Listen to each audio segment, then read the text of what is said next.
work our way through the different plagues or these signs that God has given to Pharaoh that he's in charge and Pharaoh needs to let his people go. Мы продолжаем рассматривать все эти казни, или, как мы их назвали, знаки Божии, которые Господь показал, явил в Египте, чтобы фараон понимал, с кем он тут имеет дело. If I remember correctly, last week we went through the first two signs where Pharaoh, Aaron and Moses first approached Pharaoh, and they cast down their staff and it turned into a snake. Yeah, and also the second one. В прошлый раз мы с вами поговорили о первом знаке, да, то есть у нас не будут совпадать первая казнь и первый знак, да, потому что первым знаком мы назвали превращение посоха в змею и обратно. And we also talked about the first plague, or the which is like the second sign, right? Первой казни поговорили, да, которая традиционно считается первой казнью. Turning the water into blood. Превращение воды в кровь. And so as we read through these different signs or plagues, if you want to call them that, we'll just kind of read through each plague section in its entirety, just one sign at a time, I think. Вот, и мы сегодня продолжим разбор, да, будем читать про каждую казнь, про каждый знак Божий и разбирать их. As we do this, let's try to keep in mind who the different characters are in each one of these scenes, because it's kind of a cycle, right? As this story progresses. И каждый раз, когда мы будем разбирать очередной отрывок, давайте будем, значит, там находить определенных главных персонажей, да, и будем иметь в виду, что все эти действия, которые мы рассматриваем, они происходят циклически. So we can see how each of these characters either acts or reacts or is affected by each one of these incidents. И каждый раз наши главные персонажи, они будут по-разному действовать, по-разному реагировать, и по-разному каким-то образом эти казни будут на них сказываться. So, just for refresher and for the people that are here, who are our main characters in each one of these themes or scenes? Sorry. The question is, yeah, who are the main characters or the different characters we can look out for? Значит, давайте мы сейчас определимся с главными героями, с главными персонажами. Кто у нас вот из знака в знак, из казни в казнь, да, и во всех наших эпизодах будут главными героями? Моисей, Moses, Аарон, Aaron, the Pharaoh is going to be in each one. The people, different people. One of them has been in but they're not going to be in there for long, which is the magicians. Right, they'll be in a couple more seconds, and then they'll disappear magically. Будут у нас эти самые волхвы, волшебники египетские в нескольких местах, да, потом они как-то сойдут на нет.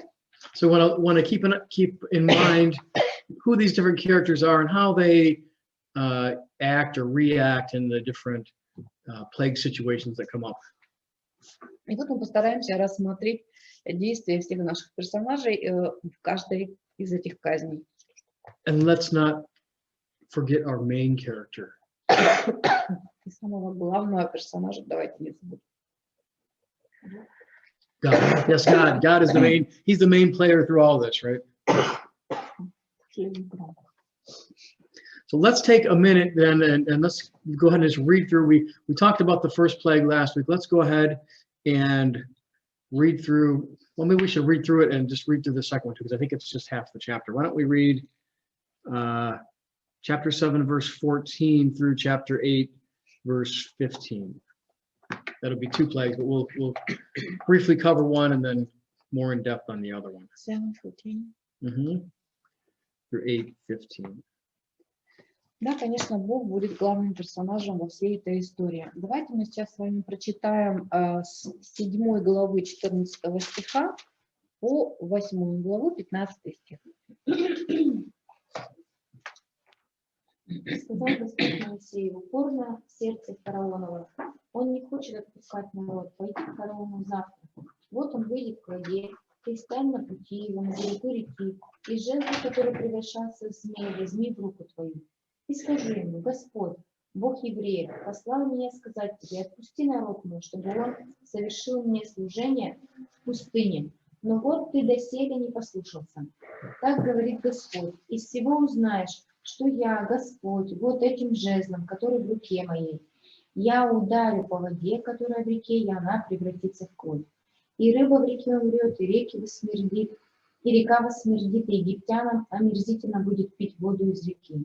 И сказал Господь Моисею: скажи Аарону: возьми жезл твой и простри руку твою на воды египтян, на реки их, на потоки их, на озера их, и на всякое вместилище вод их, и превратятся в кровь. И будет кровь по всей земле египетской, и в деревянных, и в каменных сосудах. И сделали Моисей и Аарон, как повелел Господь, и поднял Аарон жезл, и ударил по воде речной пред глазами фараона, и пред глазами рабов его, и вся вода в реке превратилась в кровь. И рыба в реке вымерла, и река восмердела, и египтяне не могли пить воды из реки, и была кровь по всей земле египетской.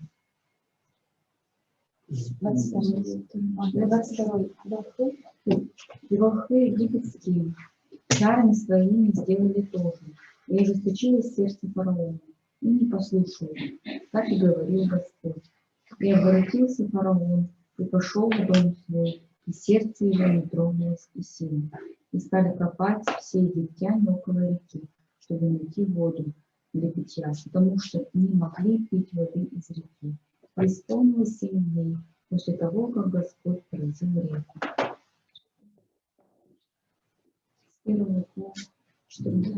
И сказал Господь Моисею: пойди к фараону и скажи ему: так говорит Господь, отпусти народ мой, чтобы он совершил мне служение.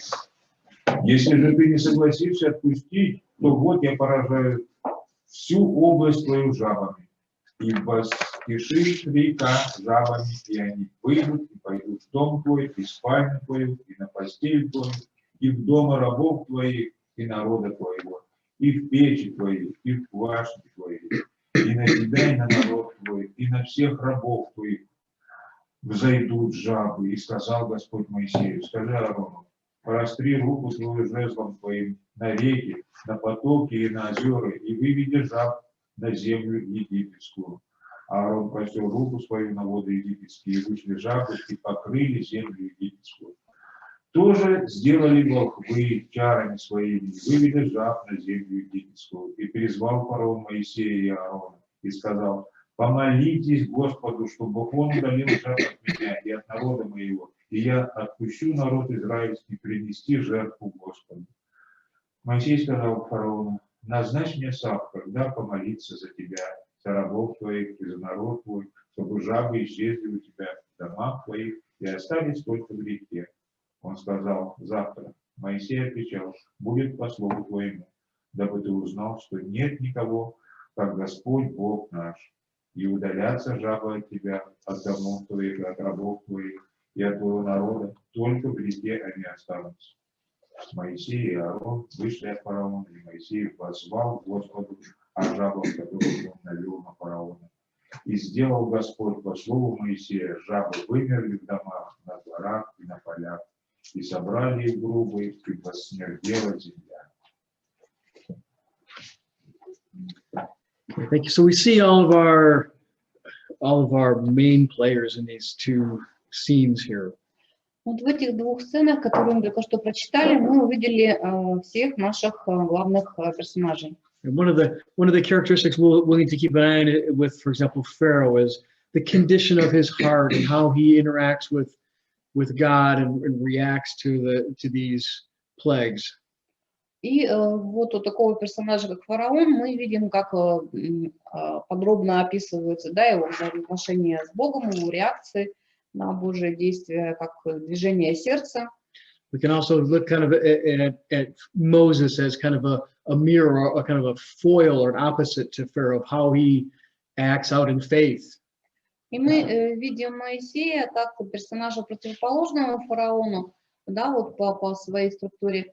Он как бы, ну, совершенно как бы антагонист его, да, то есть он совершенно по-другому реагирует на все то, что происходит. And so we'll watch as that kind of plays out itself out through these plagues. И мы видим, как вера его, она укрепляется через все эти казни.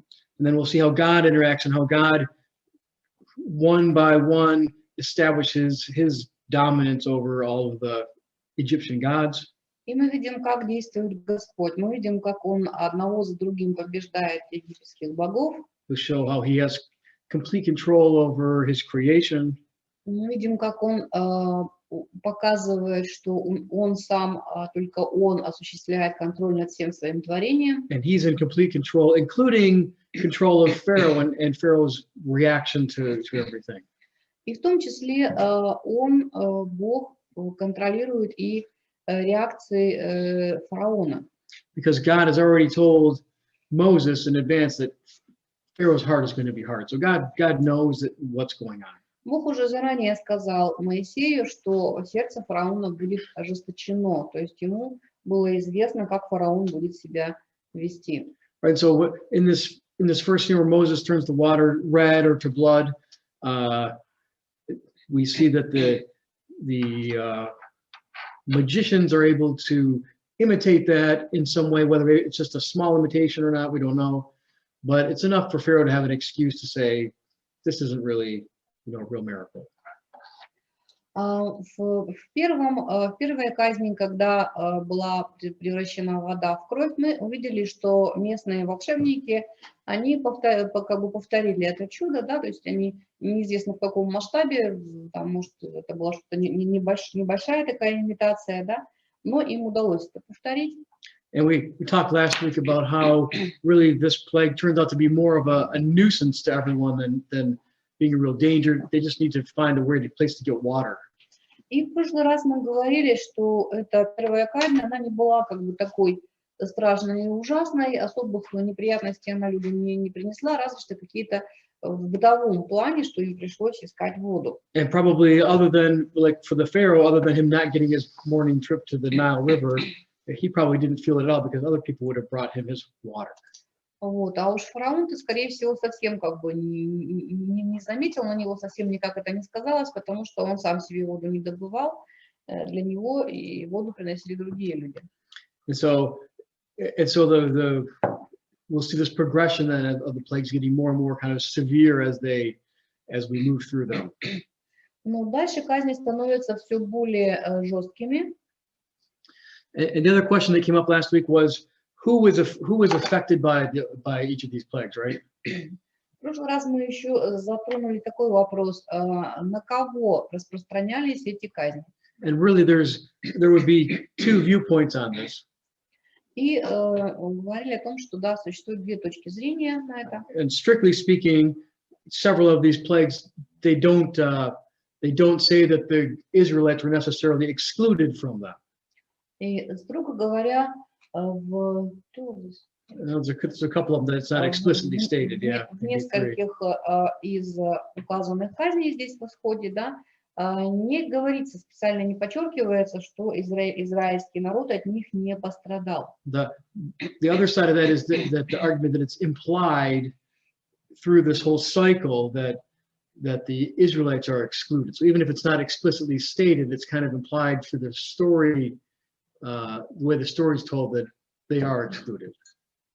Другие же утверждают, что поскольку повествование ведется циклично, то если уже один раз сказали, что израильский народ не пострадал от этих казней, то это утверждение будет распространяться и на все остальные казни тоже.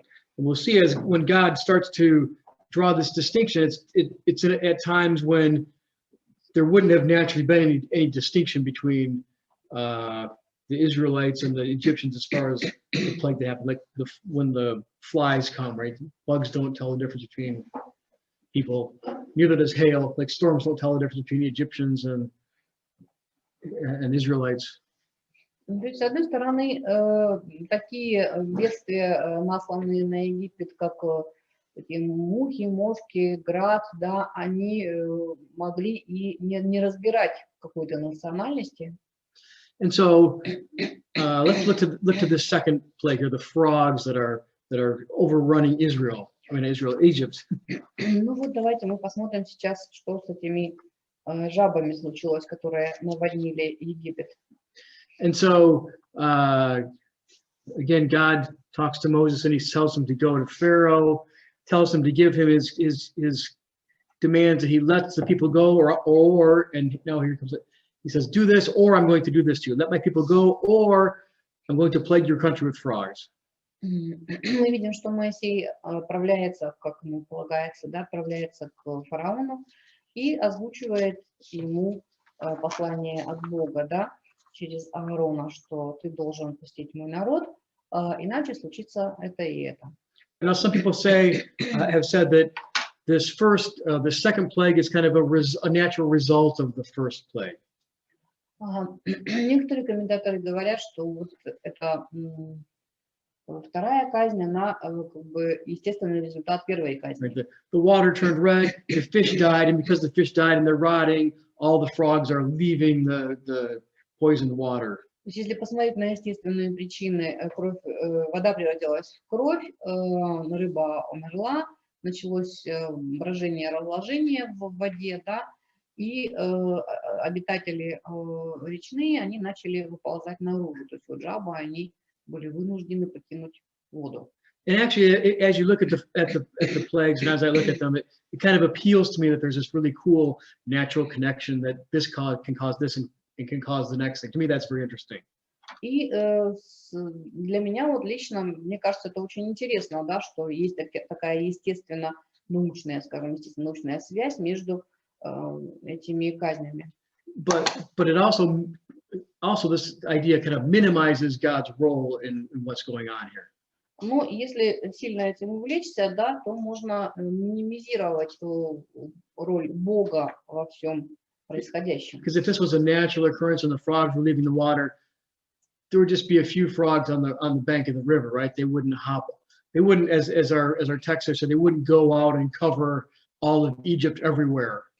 Потому что, ну, давайте посмотрим с естественной точки зрения, да, ну, хорошо, так, пускай все произошло, эти жабы вышли из реки, и вот по берегу они там что-то где-то ходят, да, но у нас же это описывается как масштабное бедствие, то есть они не просто где-то около реки бродят, они, как написано, покрыли собой весь Египет. We see that it's implied here that this plague does affect the Pharaoh, because it says that the frogs are going to be everywhere. They're going to be in your bed, they're going to be in your house, they're going to be in your ovens, right? They're going to be in your bowls, they're going to be everywhere. Anywhere you step, anywhere you sleep. И эта казнь, она уже коснулась даже непосредственно самого фараона, да, потому что как-то жабы были везде, где он сидел, где он ел, где он ходил, везде. Right, so it resembles a natural occurrence, but it's a miracle, and all of these are kind of like that. God takes a natural occurrence and he just turns it into this 10th degree, you know, way more powerful, way bigger than it would ever occur in nature. То есть, да, пускай это имеет какое-то естественное под собой, естественные причины, но Бог вот эти естественные события, да, естественный ход вещей, он приумножает в очень много раз. And so Aaron stretches out his hands. Again, we see Aaron is kind of acting as Moses's prophet, so to speak. He's doing the work. He's stretching out his hand over the waters, and the frogs come up. И мы здесь видим, как действует Аарон. Он здесь выступает как бы в роли пророка Моисея, да, он простирает свою руку над водой, и вот эти жабы начинают выходить. And again, we see in verse number 7 that the magicians, Pharaoh's magicians, are able, by whatever tricks they do, are able to make frogs come up out of the water onto the land. И опять же, как нам говорит седьмой стих, да, чародеи сделали то же самое чарами своими. And so, again, either they're doing it on a small scale, like some kind of trick, or if they're doing it on a large scale, it's interesting that they're just compounding the problem, right? Вот, и неизвестно, как они это сделали, в каких масштабах, или это было что-то в небольших размерах, да, или они также это массово повторили, но, опять же, если они это сделали в больших размерах, то зачем? Они еще больше усугубили проблему. Also, the question: if their magic is so powerful and their gods are so powerful, why don't they put the frogs back in the water rather than imitating this by trickery, right? И опять же вопрос, если уж они такие магические маги, почему бы им лучше не убрать этих жаб обратно, вместо того, чтобы делать их еще больше? And so, but again, all Pharaoh is looking for is kind of a plausible excuse. He doesn't need a real reason. He just needs a small excuse to be able to deny God and God's demands on him. Ну и опять же мы видим, что фараон, он везде, он снова ищет причины для того, чтобы ответить нет. Because we know from the very beginning, way back when they started, back in chapter 7, when God said go to Pharaoh, he said Pharaoh's heart is hard already, before Moses even went to him. Вот, потому что мы тут же прочитали, да, что сердце фараона было ожесточено, даже еще перед тем, как Моисей к нему направился. And so finally, I guess after some time passes, in verse number 8, Pharaoh has to call Moses and Aaron to them and says, look, please get rid of these frogs, right? We can't take them anymore.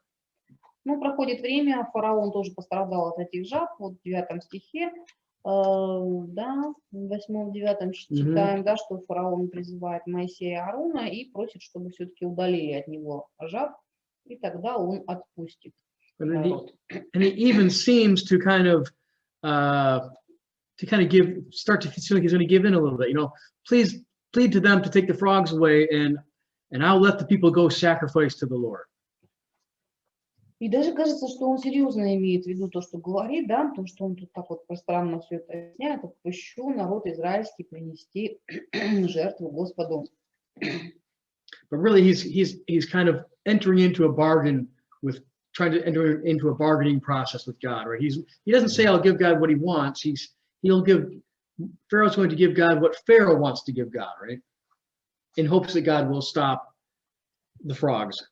Ну, здесь не происходит смирение фараона, он просто вступает в торг с Богом, да, он хочет дать Богу не то, что просит от него, требует от него Бог, да, а хочет дать ему то, что он сам хочет. And so then Moses' reply in verse number 9, he says, you can tell me when you want to get rid of the frogs. Be pleased to command me when I am to plead for you, for your servants, and for your people, that the frogs leave you. Verse number 9. So he's leaving it up to Pharaoh to decide when the frogs are going to be gone. И в 9 стихе мы читаем ответ Моисея, да, назначь мне сам, когда помолиться за тебя, за рабов твоих, за народ твой, чтобы жабы исчезли у тебя. В общем, Моисей перекладывает ответственность на фараона, чтобы тот сказал, когда все должно произойти. Which again points to the fact that this isn't a naturally occurring event. И вот этот факт, он опять же подчеркивает то, что вот все, что произошло с жабами, да, это совершенно не естественное событие. It started when Moses and Aaron said it would start. Потому что началось оно тогда, когда сказали об этом Моисей и Аарон. It's much larger than anything that would ever happen naturally. Произошло все в гораздо больших масштабах, чем обычно бы происходило по природным меркам. And then God says, pick the time. You pick the time when it's going to end. It's not. So in a way, he's saying, to prove it's no accident to you or not a coincidence, I'll let you choose the time when it ends. И здесь как бы Бог говорит, ну, назначь время, когда это все должно закончиться, и в это время оно как раз и закончится. То есть это еще одно доказательство того, что все эти жабы, вся эта казнь, да, это не было естественное событие из естественной природы. And so Pharaoh he personally knows the timing, so he's kind of in a way tied into it. He doesn't have a way to deny it, right? Because it was his own thing that he chose. И у фараона не будет никаких больше причин отказываться от своих слов, да, потому что все будет сделано по его выбранный срок. Just another reason for him to be able to actually agree that yes, God is doing this, right? It should be evidence for Pharaoh that he should be giving in to God, because this is the true God. И для него это был еще один шанс поверить истинному Богу и сделать все правильно. And it's interesting because Pharaoh does say in here,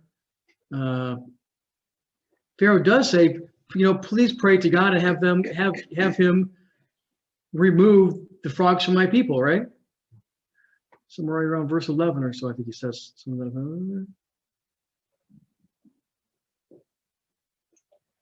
Да, и фараон слышит это, да, и ему, в общем-то, да, это нравится. Он хочет, чтобы эти жабы были удалены от него. But so he in a way he's even admitting that God has control over this nature, that God's going to be able to get rid of these things. То есть он как бы даже допускает, что Бог может проконтролировать эту ситуацию и удалить от него жаб. And so the end result, as we'll see in this, it happens in this whole sequence, in this cycle as they progress, Moses is going to go out and he's going to pray to God to remove this plague from the Egyptians. И в результате, да, Моисей и Аарон все делают как нужно, да, вызывают Господу об этих жабах, чтобы он их убрал оттуда. And interesting, it doesn't say in verse number 12, it doesn't say that Moses and Aaron went out and you know, commanded the frogs to leave in the name of God, does it? Ну вот интересно, в 12 стихе, да, интересно, что тут не написано, что Моисей и Аарон вышли на улицу и скомандовали жабам, чтобы они ушли. Right. What Moses does, he goes out and it says he cries out to the Lord. He's praying intercessory prayer on behalf of the Egyptians to let up this plague. Моисей обращается прямо к Богу с такой ходатайственной молитвой об этих египтянах, которые сейчас страдают от этих жаб. And so, but he also has confidence that God will answer his prayers. И он совершенно уверен, что Бог ответит на его молитву. And we'll see later on as he prays, he has confidence that God will protect him in certain times when he's going out to pray on behalf of the Egyptians. We'll see that when the hailstorm comes. И мы дальше увидим, что так оно происходит во всех остальных казнях тоже. Right, so the Lord does answer Moses, and the frogs die. Итак, 13 стих дальше. «Сделал Господь по слову Моисея, жабы вымерли в домах и на дворах и на полях». Right, so that they have to pile them all up in heaps and clean everything up. So they were everywhere. They weren't just, you know, located along the riverside. Вот, и судя по тому, что они были везде, да, описывается, прям подчеркивается, что они были везде, да, потому что они были не в одном месте. And again, let's look at verse number 15. How does Pharaoh react to this incident? И в 15 стихе мы видим реакцию фараона, да. Увидел фараон, что сделалось облегчение, и ожесточил сердце свое, и не послушал их, как и говорил Господь. Yeah, I think he reacts in a typical fashion that we might when our hearts are hardened, right?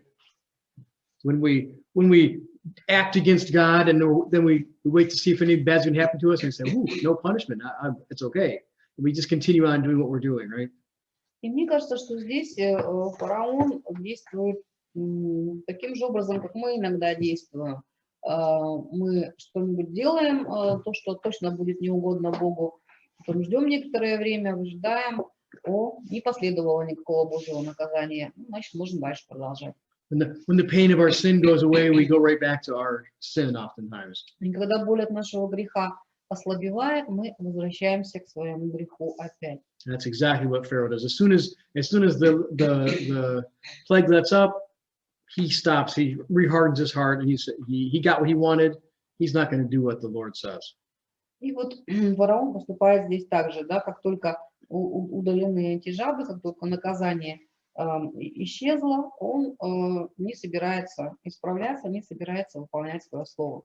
And so we'll see this cycle as these continue as Pharaoh's heart gets harder and harder, and these plagues get more and more intense.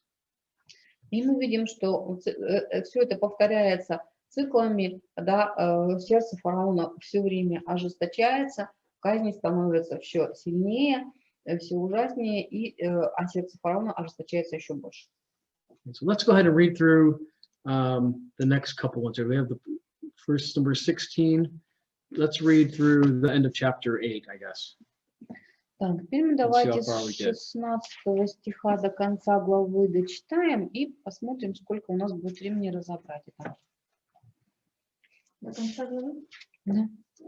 И сказал Господь Моисею: скажи Аарону, простри жезл твой, и ударь персть из земной, и сделается персть ножками по всей земле египетской. Так они и сделали. Аарон простил руку твою с жезлом своим, и ударил персть земной, и явились мошки на людях и на скоте. Вся персть земная сделалась мошками по всей земле египетской. Старались также и волхвы чарами своими произвести мошек, но не могли. И были мошки на людях и на скоте.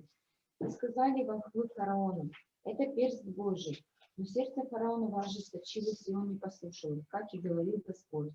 И сказал Господь Моисею: завтра встань рано и явись пред лицом фараону. Вот он выйдет к воде, и ты скажи ему: так говорит Господь, отпусти народ мой, чтобы он совершил мне служение.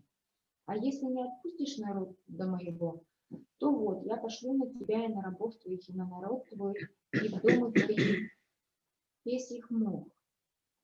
И наполнится дома египтян песенными мухами, и самая земля, на которой они живут. И отделю в тот день землю Гесем, на которой пребывает народ мой, и там не будет песек мух, дабы ты знал, что я Господь среди земли. Я сделаю разделение между народом моим и между народом твоим. Завтра будет сие знамение. Так и сделал Господь. Налетело множество песек мух в дом фараона и в дом рабов его, между землю египетскую. Погибала земля от песек мух. И призвал фараон Моисея, Аарона, и сказал: пойдите, принесите жертву Господу Богу вашему в этой земле. Но Моисей сказал: нельзя этого сделать, ибо отвратительно для египтян жертвоприношение наше Господу, Богу нашему. Если мы отвратительную для египтян жертву станем приносить на глаза их, то не побьют ли они нас камнями? Мы пойдем в пустыню на 3 дня и принесем жертву Господу Богу нашему. Так скажет нам Господь. И сказал фараон: я отпущу вас принести жертву Господу Богу вашему в пустыню, только не уходите далеко. Помолитесь обо мне, Господу. Моисей сказал: вот я выхожу от тебя и помолюсь Господу Богу. И удалятся песи мухи от фараона, и от рабов его, и от народа его завтра. Только фараон пусть перестанет обманывать, не отпуская народ принести жертву Господу. И вышел Моисей от фараона и помолился Господу. И сделал Господь по слову Моисея, и удалил песих мух от фараона, от рабов его и народа его. Не осталось ни одного, но фараон ожесточил сердце свое, и на этот раз не отпустил народ.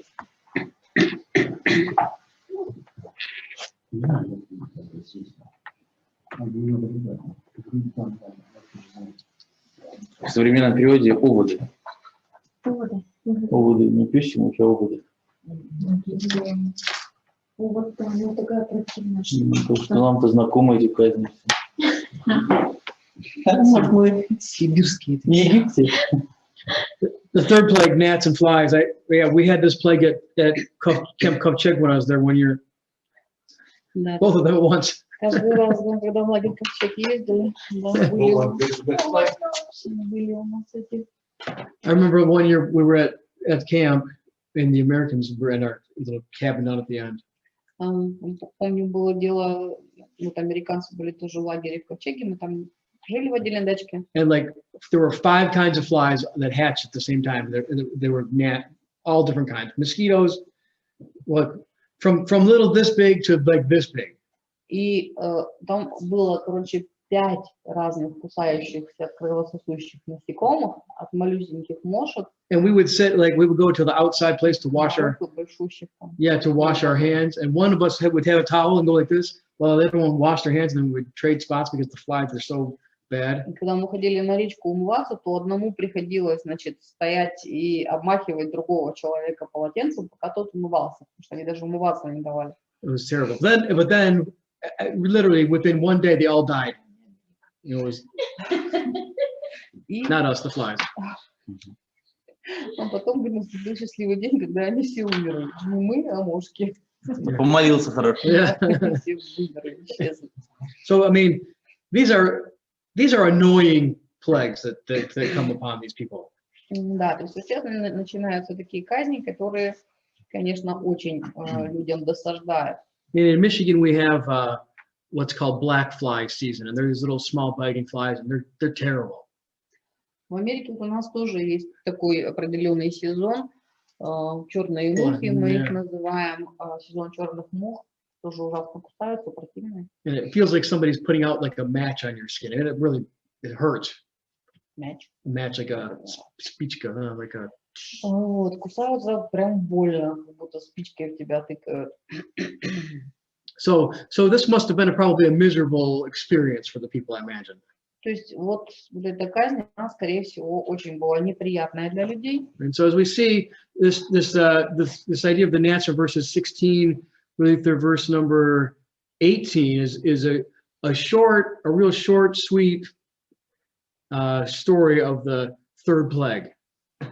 С 16 по 18 стих, вот в трех, как говорится, стихах, да, коротенько рассказали всю эту историю, всю эту казнь. This is really just a stylistic thing that Moses does as a writer to make it so he's not repeating everything word for word and just changing the name, right, of the plague. So some are long, some are short, some have different details that are highlighted.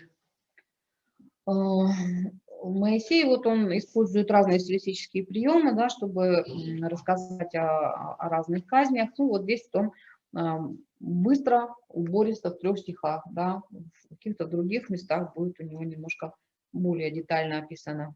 And so in a couple of these plagues, this being one of them, Moses doesn't go to, there's no confrontation with the Pharaoh at the beginning of it. И здесь мы видим, что нету противостояния с фараоном в начале этой казни, да, то есть в некоторых местах описывается, как они пошли и поругались с ним, да, в некоторых не, ну, здесь не описывается. Now, if we take the text as at face value, then we would assume that didn't happen, that there was no confrontation, they just jumped right into the plague. И если брать текст отправной точкой, да, то, может быть, так и было, что на самом деле они не приходили к фараону, а просто сразу эта казнь включилась. But if we take into account this cycle and repetitive style, then it might just be a stylistic thing that Moses left that part off, and he assumed that we would think that there was some kind of confrontation, right? Ну, если мы будем иметь в виду, что все-таки у нас здесь повествование развивается циклично, и даже если какая-то часть не упоминается, она все равно имела место быть, да, значит, скорее всего, все происходило как вот по полной программе, просто Моисей это выпустил, не описал в этот раз. But either way, we see that the end result is the same. Но в любом случае, конечный результат тот же самый. Right? The very end result is that Pharaoh's heart is hardened again, and he doesn't listen to them, and he doesn't do what the Lord says to do. Снова фараон не послушался их и не выполнил волю Божию. But interesting, as we look at this plague, again, the magicians are involved. В этой казни снова вовлечены волхвы. And this time, though, they aren't able to produce these gnats. У них, They are not, right? в этот раз у них не получается. Verse number 18. В 18 стихе произвести этих мошек не получилось у них. And so this is the first time when they actually fail to imitate the miracle that Moses does through God. Фактически это первый раз, когда у них не получилось. Now these gnats that come, really the word just means annoying small biting insects, biting flies. Вот, значит, опять же про этих летучих, эту летучую казнь, да, что это за насекомые были, то есть они не были какими-то обычными маленькими мушками. Could have been mosquitoes, could have been flies, could have been a combination of them, right? Могли быть комары, могли быть оводы, да, могли быть мухи, могли быть все вместе, кстати. But we know that these flies are on man and beast. They're all over the place. Но самое главное, что они поражают всех вокруг, и людей, и скот. And we know that the magicians, they weren't unable to do it. So now Pharaoh doesn't have his typical excuse to say, well, that was just a bad magician's trick that you did. He can't use that excuse anymore. Вот. А поскольку волхвы не могут повторить эту казнь, сделать то же самое, да, то теперь у фараона нету его любимого оправдания, да, что это все шуточки, что это все фокусы, которые может повторить любой чародей местный. And even the magicians themselves, they say to Pharaoh in verse number 19, this is the finger of God. И даже в 19 стихе, да, мы видим, волхвы сами сказали фараону, что это перст Божий. Right? So these magicians are at least admitting that this is a divine, of divine origin. This isn't a human trick that they're doing. По крайней мере, волхвы признали, что вот это действие, которое происходит с этими пёсьими мухами, да, это нечто сверхъестественное, это не человеческий какой-то трюк. And so the evidence for Pharaoh is growing that this is a real God that's doing real things to him. И то есть тут все работают, как говорится, на фараона, да, то есть все ему как бы убеждают его в том, что это сверхъестественное что-то происходит, что это от Бога дела, а не просто так. But again, we come to the conclusion: Pharaoh's heart is hardened, and he doesn't listen. Just as we're reminded, just as the Lord said. So this is all going to plan. Но, тем не менее, сердце фараона ожесточилось, и он не послушал их. И снова нам напоминается, как и говорил Господь. То есть Бог знал, что все так и произойдет. So we come then to the next confrontation between Moses and the Pharaoh, or between God and the Pharaoh, in verse number 20. И далее мы в 20 стихе видим, что снова Господь посылает Моисея к фараону поговорить лицом к лицу. Now we're going to have a long version of this plague. Вот. И в этом цикле, в этой казни у нас не 3 стиха, да, у нас такая полная версия, как все происходило. Again, Moses and Aaron are confronting Pharaoh on his way going to the water. Снова Моисей с Аароном встречают фараона в тот момент, когда он направляется к воде. And it's interesting, as Moses is told to deliver his message, it says, "Let my people go so they can serve me." That's what Moses is supposed to tell him in verse number 20. Вот. И в 20 стихе, да, мы читаем, что должен был Моисей сказать. Да, скажи ему, так говорит Господь, отпусти народ мой, чтобы он совершил мне служение. Right. So these words, this idea of serving is the same word that you might use as worship. Like so God is looking to transfer his people from serving or worshiping Pharaoh to serving or worshiping him. Здесь служение, в том числе имеется в виду поклонение, то есть Господь пытается свой народ забрать из поклонения и служения фараону на служение и поклонение самому себе. Right. So we have to keep in mind that God isn't just freeing the Israelites; He's reclaiming them for Himself. Нам нужно постоянно помнить, что Бог не просто освобождает израильский народ от рабства, и они могут идти куда угодно, да, Он их освобождает для того, чтобы они принадлежали Ему. And notice the demand's getting a little bit stronger. He says, "Let my people go so they can serve me." He doesn't say for 3 days or go into the wilderness. The demand is a little bit more. He's asking for more than he has previously. И опять же, вот в этой фразе, да, мы замечаем, что у нас требования становятся более жесткими, да. Не отпусти в пустыню, не отпусти на 3 дня, а вот просто отпусти народ мой, чтобы он совершил мне служение. This would have been like kind of typical of this bargaining style that starts off kind of asking for something real small, but really you want something big. Вот. И мы снова, значит, здесь сталкиваемся с восточным стилем ведения переговоров, когда начинается все как просьба о какой-то небольшой услуге, и в конце уже подходят к сути просьбы. And so the he asks for something bigger and bigger and bigger until finally it's like, my people are going and they're leaving for good. And that's what he's been asking for all along, or demanding all along.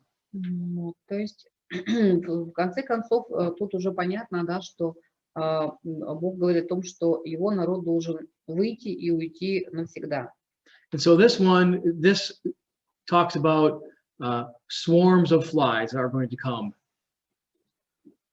Так, значит, здесь у нас говорится о том, что будут насланы пёсьи и мухи, да, в других переводах это прям буквально стаи, тучи насекомых. The word there really is, there's one word that means a swarm of insects, basically. Вот, в принципе, это можно было бы перевести, нашлю на вас тучи насекомых. So one of the translations this guy suggests is various kinds of annoying biting and non-biting insects in huge swarms, basically, is what that means. Вот, в одном переводе звучит так, что будет много раздражающих, кусающих, кровососущих насекомых всех видов в большом количестве. And so there's basically just all kinds of bugs everywhere. В любом случае там будут всякие разные насекомые.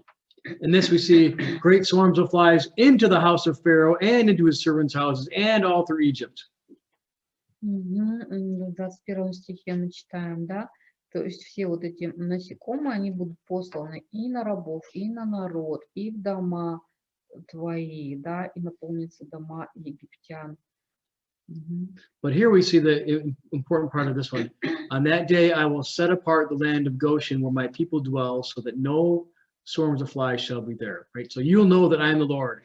И в 22 стихе конкретно говорится про израильский народ. И отделю в тот день землю Гесем, на которой пребывает народ мой, и там не будет пёсьих мух, дабы ты знал, что я Господь Бог среди всей земли. Thus, he says in 23, I will put a division between my people and your people.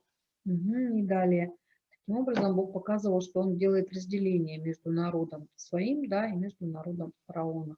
And so we'll know this is an act of God because bugs don't differentiate between Egyptians and Israelites. И мы точно можем быть уверены, что это деяние Божие, потому что в естественной природе, в естественной среде насекомые, они не различают, кого им кусать. And so it's a way of God differentiating between one who his people are and who his people aren't. Здесь Бог проводит различия между тем, кто его люди, кто не его люди. He's also by this differentiation, he's showing his complete power over nature by making it do something unnatural, right? И подчеркивает свою власть над творением, потому что он может заставить природу, да, заставить свое творение делать то, что он хочет, а не то, что они обычно делают. And so apparently this plague is very strong. In verse number 25, Pharaoh at some point calls Moses and Aaron. He says, "Go and sacrifice to your God within the land." И очевидно, что эта казнь достаточно сильно отразилась на египтянах, потому что уже в 25 стиху мы видим, да, что Моисей снова зовет, что фараон снова зовет Моисея и Аарона и говорит: идите, принесите жертву Господу Богу в этот день. And so now we see Pharaoh is entering into this. He's now entering into the bargaining process by making an offer to Moses. Вот. И мы видим, что да, теперь фараон начинает со своей стороны включаться в этот процесс переговоров и выдвигает свои предложения. He's not offering Moses really what he wants, but he's starting out far off, and Moses is starting off, and they're going to, eventually Pharaoh's going to have to meet Moses' demands, because God doesn't bargain, he doesn't move. Ну, предлагает он не то, что, собственно говоря, у него просили, предлагает жертву принести здесь, в этой земле, никуда не уходить. So Moses, in very kind of Eastern style too, he doesn't just say like, we would just say that's not good enough, or give me what I want, or else, right? We would have said that in a Western style. Вот. И Моисей отвечает ему в 26 стихе, да, мы смотрим, то есть он не говорит ему, как мы бы сказали, ну, в западном стиле, да, нет, мне это не надо, дай мне то, что я прошу. Нет, он очень долго, очень издалека начинает. He gives kind of actual reasons that are like as though he cares about what the Egyptians think, you know, about their sacrifices and things, right? Вот. И очень долго здесь говорит вот про то, что жертвы израильтян, они будут отвратительные для египтян, как будто на самом деле ему не все равно. So let's look here. Let's go ahead and see if you can pick out the reasons that Moses is giving here in verses number 26 onward. He gives 3 different reasons why he just can't accept this offer from the Pharaoh. Вот, давайте мы из 26 стиха, да, посмотрим 26 стих, и из него выделим 3 причины, которые Моисей приводит фараону, почему они не могут приносить жертвы в этой земле. Yeah, remember that's the key right there. The offer is go and stay in Egypt and do your sacrificing. That'll be fine, is what he's saying to them, right? То есть предложение было такое, что оставайтесь тут, принесите уже свои жертвоприношения, да, но оставайтесь тут, никуда не ходите. И вот Моисей 3 причины находит, чтобы отказаться от этого предложения. Давайте, пожалуйста, озвучим. Отвратительно для египтян жертвоприношение нашу Господу.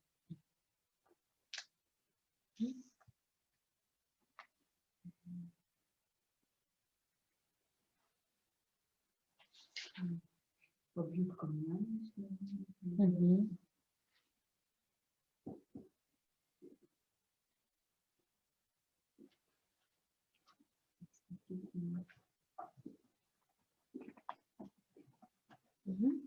Вот about the third one.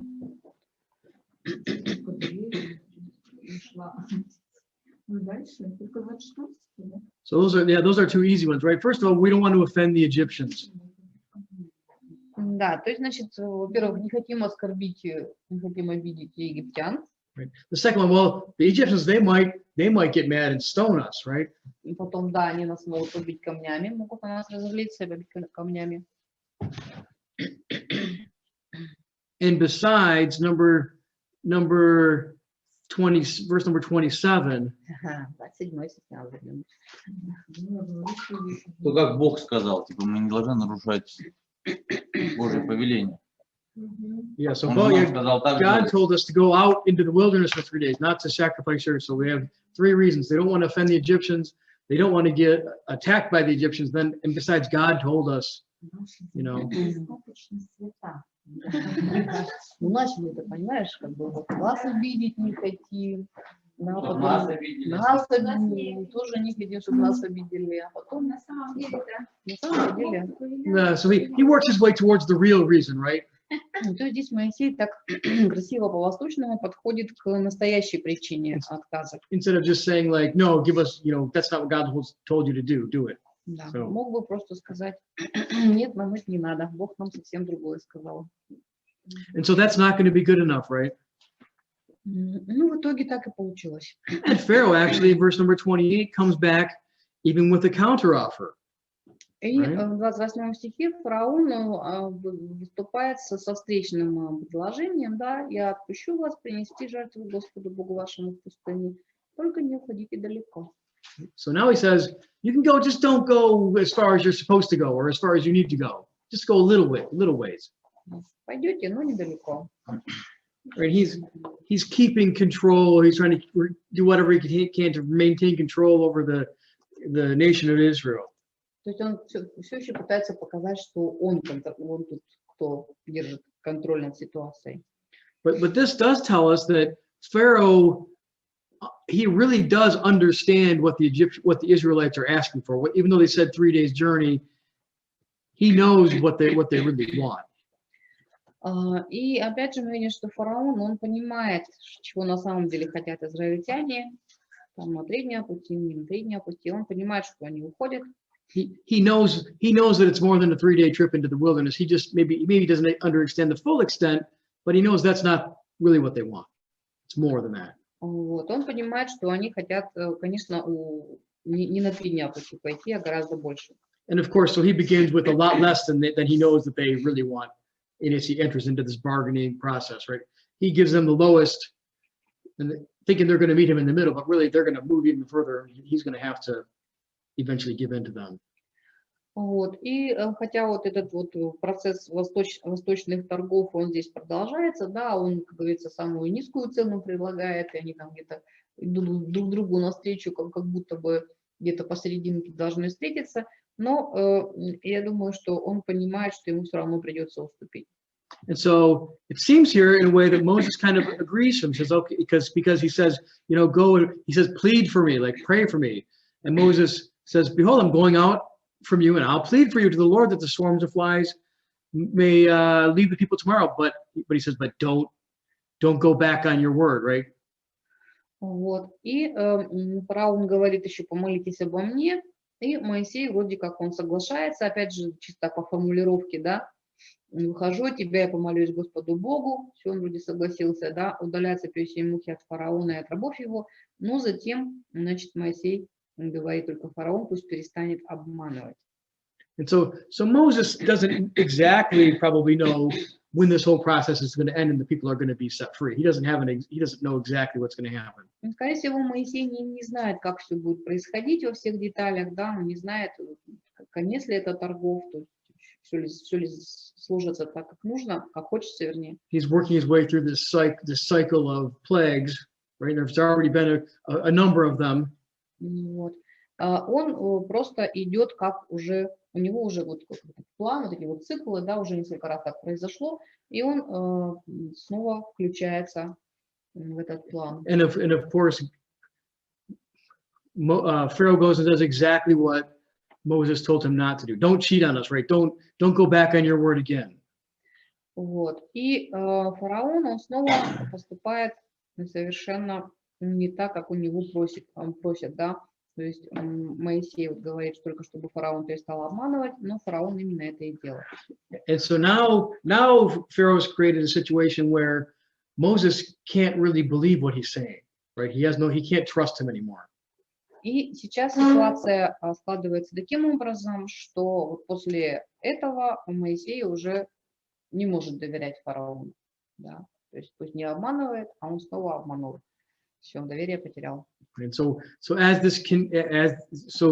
Moses now knows this is going to continue, and things are going to get a lot worse before they finally are set free. И Моисей понимает, что не все так просто, все будет продолжаться еще дальше и будет все еще сложнее.